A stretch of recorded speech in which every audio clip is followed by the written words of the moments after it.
2월 중으로 노바백스 접종이 시작됩니다. 대상은 미접종자입니다. 물론 현재 교차 접종 여부도 검토 중입니다. 교차 접종 여부는 전문가 심의를 거쳐 확정될 전망입니다. 교차 접종 기준을 정한다는 건 마음대로 정하는 게 아니죠. 임상학적인 근거가 있어야 합니다. 근거 중심 의학이라는 개념이 있습니다. evidence based라는 단어에서 알 수 있듯이 근거에 기반한 의학을 근거 중심 의학이라고 말합니다. 환자를 진료하고 치료할 때 뇌피셜로 하는 게 아니라는 것이죠. 최소한의 근거는 확보한 상태로 약을 처방해야 한다는 겁니다. 아무 근거도 없이 환자를 진찰한다? 돌팔이가 되는 겁니다. 환자가 아니 의사 선생님 왜 이 약을 처방해 주셨어요? 의사가 내 마음인데요. 왠지 그게 효과가 있을 것 같아서요. 이러면 안 된다는 겁니다. 물론 예를 든 것이고 실제로 그런 의사를 본 적은 없습니다. 그런데 우리가 같은 증상을 가지고 여러 병원을 돌아다녀 보면 신기한 현상을 발견할 수 있습니다. 내 증상은 분명 똑같을 텐데 의사마다 진단하는 병명도 다르고 처방하는 약도 다릅니다.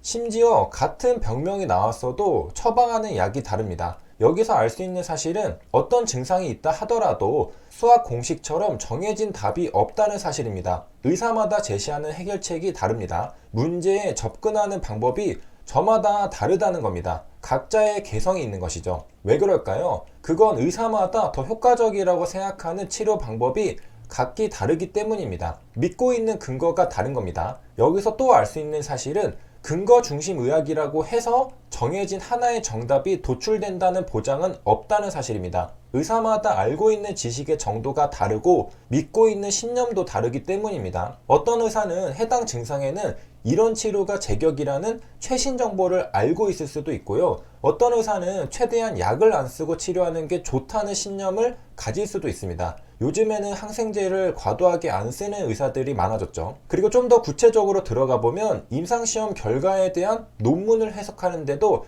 의사마다 차이가 날 수 있습니다. 즉, 같은 자료를 봐도 모든 의사가 똑같이 받아들이는 건 아니라는 겁니다. 에이, 설마 객관적이고 과학적인 데이터를 제시하는 게 논문인데 그걸 해석하는 게 다를 수가 있나? 실제로 얼마 전에도 있었죠. 화이자 백신의 결과를 해석하는 것도 의사마다 달랐습니다. 2021년 5월 4일 오명돈 서울대 감염내과 교수는 기자회견에서 이렇게 말했습니다. 문제는 백신 가운데 감염 예방 효과가 95% 이상인 백신은 아직 없다는 것이다. 화이자 백신의 효과가 95%라고 알려져 있지만 이때 백신의 효과는 백신을 맞은 본인에게 나타나는 발병 예방 효과를 말한다. 하지만 서울대병원 감염내과 박안봉 교수는 강연에서 이렇게 말했습니다. 화이자 예방접종의 효율은 95% 정도로 보고하고 있다.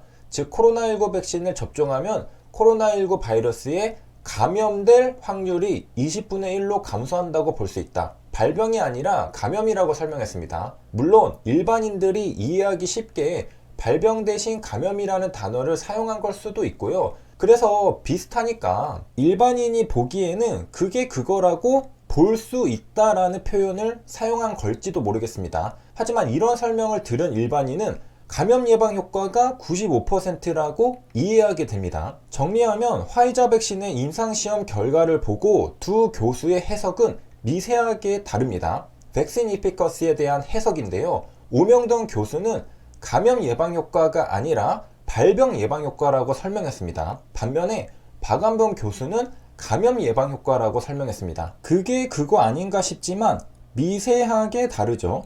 미세하지만 여기에서 파생되는 논리가 집단 면역이 되느냐 안 되느냐까지 이어집니다. 그렇다면 백신 이피커시는 도대체 무엇이냐? 백신 이피커시는 보통 질병이 발병하는 걸 측정한다고 하죠. 예일 메디슨도 Preventing Symptomatic Disease라고 해석했습니다. 이건 FDA가 화이자 백신을 긴급 사용 승인하는데 근거가 되었던 논문에서 나온 백신 이피커시에 대한 해석입니다. Preventing Infection이라고 해석하지 않았습니다. Preventing Disease라고 해석했죠. 감염과 발병은 다른 겁니다. 그러니까 화이자 백신 예방효과 95%는 감염 예방효과가 아니라 발병 예방 효과라는 소리입니다. 아마 대부분의 일반인들은 95%를 감염 예방 효과로 이해하고 있었을 겁니다. 그 이유는 두 가지 중 하나일 텐데요. 전문가들이 좀 더 쉽게 설명하기 위해서 용어를 섞어 쓰다가 오해가 생긴 걸 수도 있고요.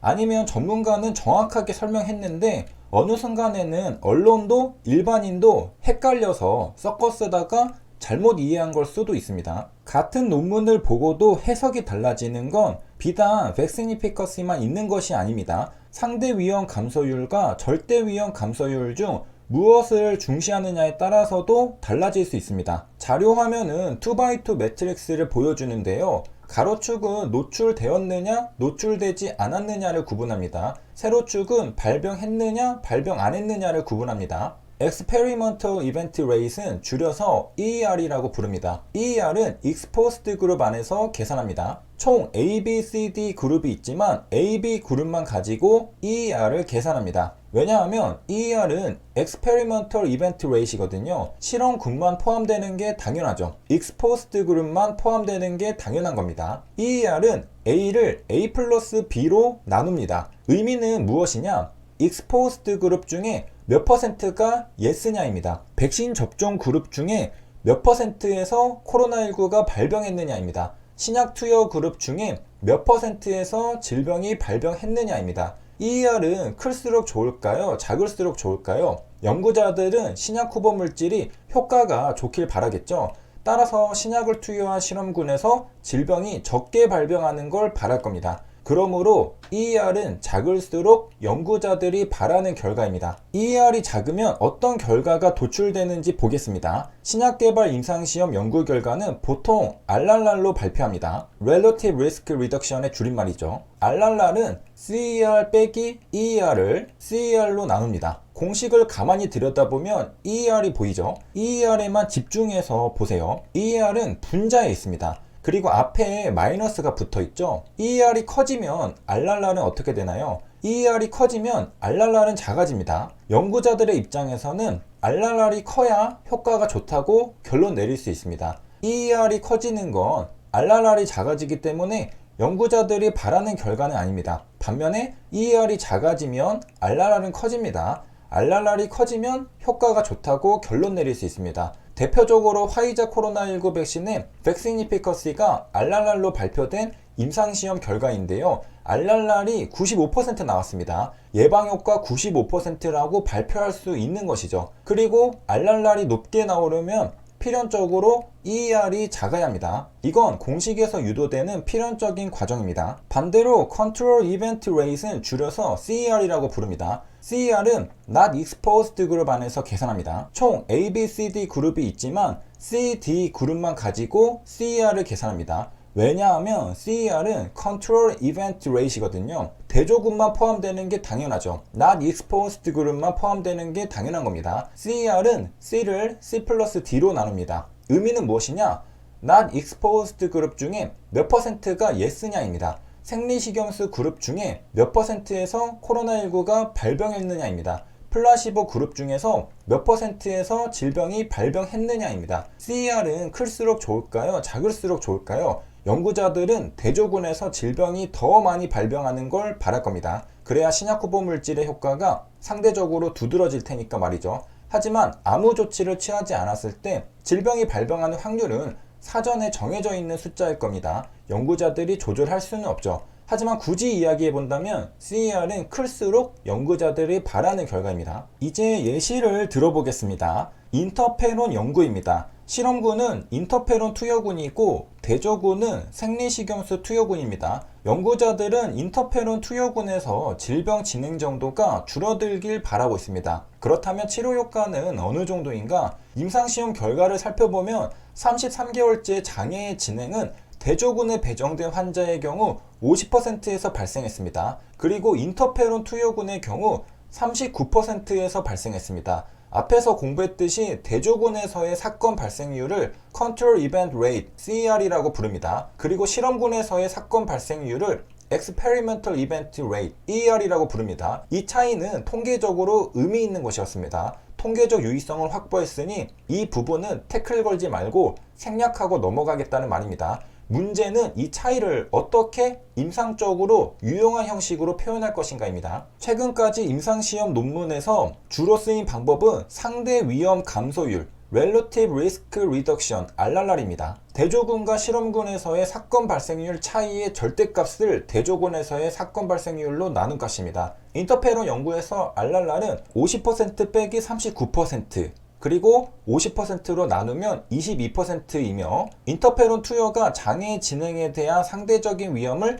22%까지 줄인다는 것을 의미합니다. 상대 위험 감소율 Relative Risk Reduction RRR은 CER-EER의 절대값을 CER로 나눈 것입니다. 보통은 CER이 EER보다 크지만 혹시나 분자에 마이너스가 나올 수도 있기 때문에 절대값을 씌워줬습니다. 그리고 CER로 나눠줍니다. 분모는 대조군입니다. 대조군이 기준이죠. 상대 위험 감소율의 단점 중 하나가 가상 예시에 나타나 있습니다. 예를 들어 장애 진행률이 대조군에서 0.0005% 정도로 매우 미약하고 실험치료군 역시 0.00039%로 보잘것없더라도 RRR은 22%로 상대적으로 높을 수 있습니다. 그러니까 상대 위험 감소율 RRR은 높아도 절대 위험 감소율 ARR은 낮을 수 있다는 겁니다. 여기에서 해석의 차이가 발생합니다. 보통은 RRR이 높으면 높다고 믿죠. 대부분의 임상시험이 RRR을 결과지표로 사용하고